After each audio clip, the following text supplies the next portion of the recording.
할렐루야. 은혜로운 찬양으로 예배의 문을 연 IMC 워십 찬양팀과 특별 찬양으로 하나님께 영광 올려드린 에이렌의 찬양대 주님께서 기뻐 받으신 줄 믿습니다. 이 시간 함께 예배드리는 임마누엘의 모든 성도님들 가운데에 주님께서 부어주시는 은혜가 가득하기를 간절히 소망합니다. 성도 여러분, 오늘 본문은 이스라엘과 블레셋의 전쟁 이야기입니다. 당시 블레셋은 철 무기를 가진 강대국이었습니다. 오늘로 치면 최첨단 장비와 시스템으로 무장한 군대와 같았습니다. 반면 이스라엘은 달랐습니다. 군대 조직도 약하고 무기도 부족하고 때로는 농기구를 들고 싸워야 하는 열악한 상황이었습니다. 그렇다면 성도 여러분, 여기서 중요한 질문 하나가 생깁니다. 이 전쟁에서 이스라엘에게 진짜 필요한 것은 무엇이겠습니까? 무기를 더 많이 갖추는 것이겠습니까? 사람을 더 모으는 것이겠습니까? 본문은 분명하게 말합니다. 진짜 필요한 것은 환경이 아니라 하나님을 얼마나 인정하느냐에 있다고 말입니다. 오늘 본문은 먼저 사울과 요나단의 그 모습을 대조하며 하나님을 인정하는 것이 무엇인지 보여줍니다. 첫 번째 메시지입니다. 하나님을 인정하면 멈추지 않습니다. 사무엘상 14장 2절을 합독하시겠습니다. 시작. 사울이 기브와 변두리 미글론에 있는 석류나무 아래에 머물렀고 함께한 백성은 600명 가량이며 아멘. 사울이 기브와 변두리 미글론에 있는 석류나무 아래에 머물렀고라고 기록되어 있습니다. 여기서 머물다의 의미는 잠시 머물러 있었다가 아니라 자리를 잡고 눌러 앉다, 멈춰 서다의 상태를 의미하고 있습니다. 사울은 지금 블레셋과의 전투 앞에서 석류나무 아래에서 자리를 잡고 눌러 앉았습니다. 앞으로도 못 가고 뒤로도 못 가고 그저 자리 지키는 데만 모든 에너지를 쓰고 있는 모습을 볼 수 있습니다. 성도 여러분, 사울은 군대가 없어서 멈춘 것이 아닙니다. 그는 왕이었고 현재 군대도 있습니다. 그런데도 사울은 지금 움직여야 할 때 움직이지 못합니다. 왜 그렇습니까? 블레셋이 너무나 커 보였기 때문입니다. 현실이 너무나 커 보였기 때문입니다. 하나님보다 블레셋을 더 인정하며 현실적인 계산만 그의 머릿속에 가득하기 때문입니다. 성도 여러분, 멈춤은 겸손의 표현이 아닌 영적으로 태각을 포장한 상태일 때가 많습니다. 여러분, 제가 대학생 때 동기와 자취를 한 적이 있습니다. 그 친구는 정말 깔끔한 스타일이었고 굉장히 정리정돈을 열심히 하는 친구였습니다. 저는 그만큼 정리를 잘하는 스타일은 아니었습니다. 그러다 어느 날 정말 사소한 빨래 문제 하나로 감정이 확 올라와서 그 친구와 제대로 부딪혔습니다. 그 뒤로 집안 분위기가 냉랭했습니다. 그때 제가 할 수 있는 것은 딱 하나였습니다. 미안하다 한마디, 내가 배려가 부족했다 한마디. 그런데 저는 정말 부끄럽지만 그 말을 미루었습니다. 지금 말하면 그 친구와 더욱더 싸움이 커질 것 같고 시간이 지나면 괜찮겠지 하면서 미뤘던 것입니다. 그런데 성도 여러분, 시간이 해결해 주겠습니까? 아닙니다. 시간이 지날수록 더욱 단단하게 관계는 멀어지고 굳어졌습니다. 결국 학기가 시작되고 집을 나오는 날까지 서로 사과 한마디 못한 채 헤어졌습니다. 그리고 얼마 전 그 친구가 저기 멀리 일본의 선교지에 있다는 소식을 들었을 때 제 마음에 남은 건 딱 하나였습니다. 후회였습니다. 그때 내가 왜 멈췄을까? 그 친구는 지금 하나님 앞에서 자신의 인생을 결단하고 쓰임받는 길을 걸어갔는데 그 친구와 함께 했으면 그 친구를 통해서 역사하신 하나님의 이야기를 얼마나 또 들을 수 있었을까? 또 얼마나 힘이 되고 위로가 됐을까, 함께 했으면 얼마나 좋았을까라는 그런 여러 가지 생각들 때문에 후회했습니다. 성도 여러분, 멈춤은 조용함이 아닙니다. 멈춤은 많은 경우 순종하기 싫은 내 마음을 포장하는 영적 태각입니다. 그리고 이것이 바로 사울의 멈춤입니다. 사울은 기브와 변두리 석류나무 아래에 앉아 있었습니다. 그러므로 사랑하는 성도 여러분, 오늘 말씀은 우리에게 이렇게 질문합니다. 당신은 지금 석류나무 아래에 앉아 있는가? 움직여야 할 때 멈춰 있지 않는가? 믿음은 머리로만 아는 지식이 아니라 발로 내딛는 순종의 걸음인 줄 믿습니다. 오늘 말씀과 기도로 그 순종의 한 걸음을 내딛기를 간절히 소망합니다. 두 번째 메시지입니다. 결과가 주는 확신보다 하나님을 향한 확신이 먼저입니다. 사무엘상 14장 6절 다 같이 합독하시겠습니다. 시작. 요나단이 자기의 무기를 든 소년에게 이르되 우리가 이 할례 받지 않는 자들에게로 건너가자. 여호와께서 우리를 위하여 일하실까 하노라. 여호와의 구원은 사람이 많고 적음에 달리지 아니하였느니라. 아멘. 블레셋의 위협으로 이스라엘이 위기 상황에 빠졌을 때 사울은 멈춰 있었지만 하나님의 마음을 알고 있었던 한 사람 요나단은 움직입니다. 그리고 이렇게 이야기합니다. 여호와께서 우리를 위하여 일하실까 하노라.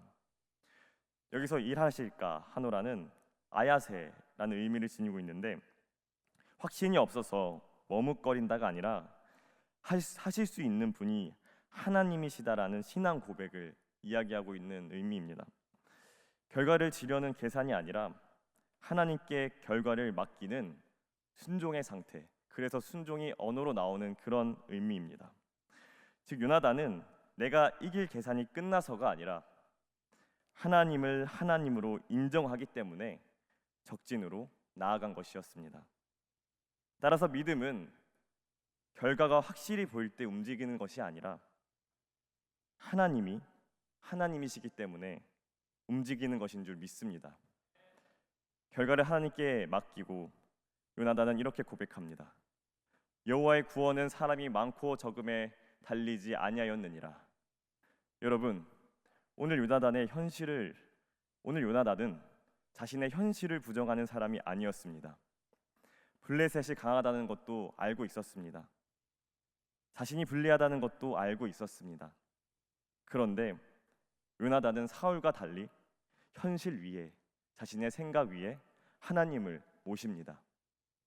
승패는 숫자에 달린 게 아니라 여호와께 달렸다. 전쟁의 주도권은 저 블레셋에 있는 게 아니라 하나님께 있다. 요나단은 확신이 없던 사람이 아니라 확신의 대상이 달랐던 사람입니다. 성도 여러분, 제가 어릴 때에 택시를 한번 탔던 기억이 있습니다. 택시를 타면 어떤 기사님이 운전해 주시느냐에 따라서 목적지에 빨리 도착할 수도 있고 늦게 도착할 수도 있습니다. 어느 날 택시를 탔는데 기사님이 제가 알고 있는 길이 아니라 잘 모르는 길, 낯선 길을 이리저리 막 들어서는 겁니다. 그 순간 제 마음이 불안함이 찾아왔습니다. 지금 제대로 가고 있는 건가? 혹시 이 아저씨가 나쁜 아저씨면 어떡하지? 그런데 여러분, 조금 지나니까 갑자기 제가 아는 길이 서서히 나오더니 놀랍게도 목적지에 예상 시간보다 더 빨리 도착했습니다. 택시에 내리고 기사님께 인사하는데 기사님은 굉장히 시크하게 차갑게 인사하시고 그냥 돌아가셨지만 저는 그때 깨달은 게 있습니다. 제가 불안했던 이유는 길이 틀려서가 아니라 내가 길의 주도권을 쥐고 있지 않아서 불안했던 것입니다. 다음에 혹시 제가 그 기사님을 우연히 만나게 돼서 같은 택시를 타게 된다면 저는 분명 이제는 불안한 마음으로 타지 않을 것입니다. 이 기사님 나보다 더 잘 아시겠지 하고 맡기는 마음으로 택시를 탈 것입니다. 그런데 여러분, 하나님은 택시 기사님보다 못한 분이 아니십니다. 여러분, 요나단은 스스로 길을 다 계산해서 간 것이 아니라 순종의 걸음 위에 하나님이 길을 여셨던 것입니다. 그러므로 사랑하는 성도 여러분, 내 인생의 주도권이 하나님께 있음을 인정하며 순종의 걸음을 내딛는 모든 임마누엘 성도님 되시기를 간절히 소망합니다. 세 번째 메시지입니다. 같은 마음으로 함께 가는 것입니다. 사무엘상 14장 7절 다 같이 합독하시겠습니다. 시작. 무기를 든 자가 그에게 이르되 당신의 마음에 있는 대로 다 행하여 앞서 가소서. 내가 당신과 마음을 같이하여 따르리이다. 아멘. 성도 여러분, 요나단은 믿음의 사람이었습니다. 그런데 하나님은 요나단 한 사람만으로 일하시지 않습니다. 요나단 옆에 믿음의 한 사람이 또 서 있었습니다. 그 사람이 바로 무기를 든 자입니다.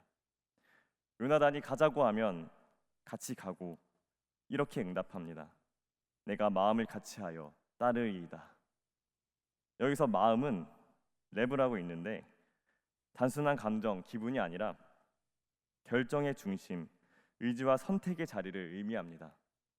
따라서 무기를 든 자의 고백은 이런 의미입니다. 당신과 같은 방향으로 결단하겠습니다. 당신과 함께 순종하겠습니다. 성도 여러분, 믿음은 요나단 한 사람으로 끝나지 않고 공동체의 고백으로 확장될 때 더욱더 단단해지는 줄 믿습니다. 여러분, 제가 전도사 시절에 전도도 할 겸 또 아이들하고 친해질 겸 매주 토요일마다 초등학생들이 놀고 있는 초등학교로 축구하러 간 적이 있습니다. 처음에는 팀을 공정하게 나눠서 시작했는데 이상하게도 제가 속한 팀이 계속 이기는 겁니다. 제가 좀 잘했나 봅니다. 아이들 입장에서는 전도사님 팀 너무 세다 이런 마음이 들었던 것 같습니다. 그러던 어느 날 아이들이 갑자기 마음을 모아버리더니 이렇게 말했습니다. 이번에는 전도사님 혼자 팀 하세요.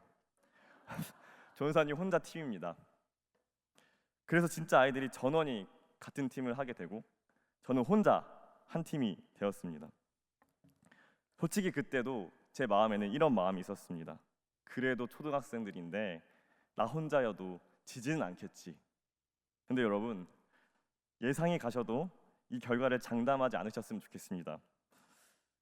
제가 먼지나게 탈탈 털렸습니다. 운동장이 넓어가지고 그랬습니다. 운동장이 넓어서 어떻게 할 수 있는 방법이 없었습니다. 그런데 그때 열심히 고군분투해도 한 점도 못 넣는 저의 모습을 어떤 친구가 안쓰럽게 보더니 저에게 찾아와서 이렇게 이야기했습니다. 전도사님, 저는 전도사님과 같은 팀 해드리겠습니다. 그래, 고맙다.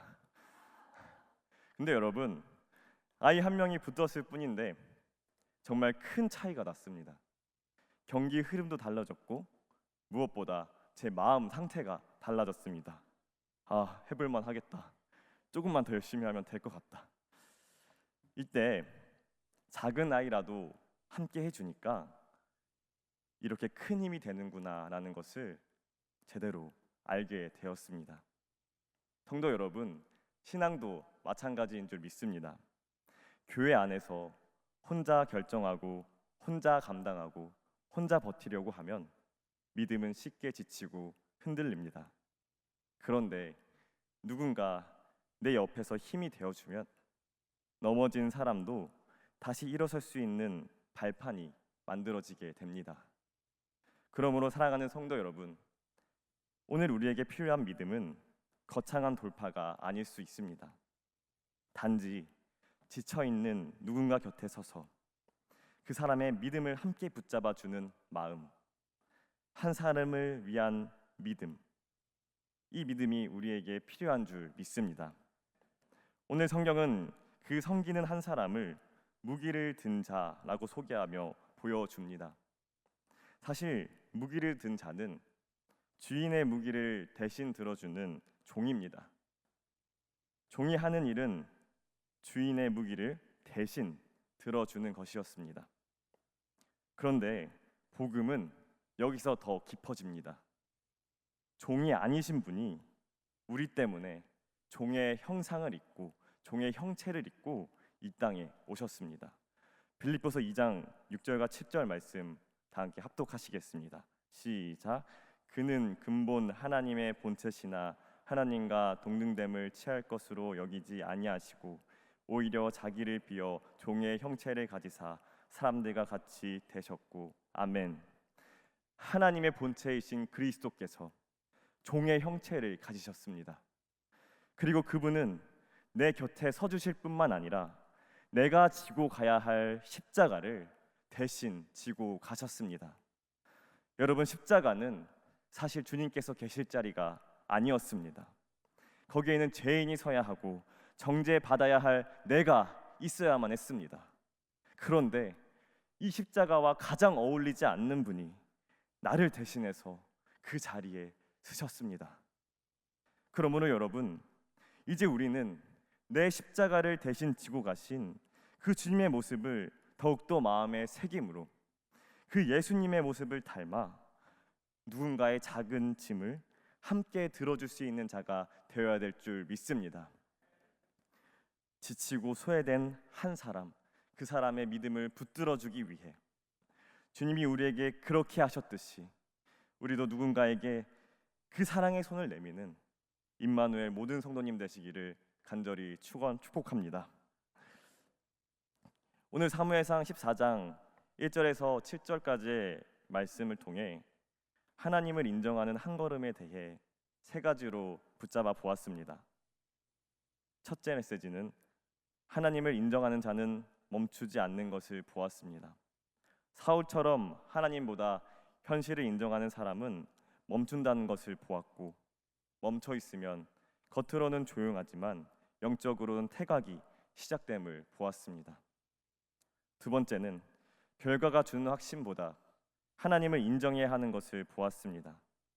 믿음은 결과의 확신이 아니라 하나님을 인정하는 마음이며 결과를 내 손에 고정하지 않고 하나님께 맡기는 태도인 것입니다. 세 번째, 같은 마음으로 함께 가야 하는 것을 보았습니다.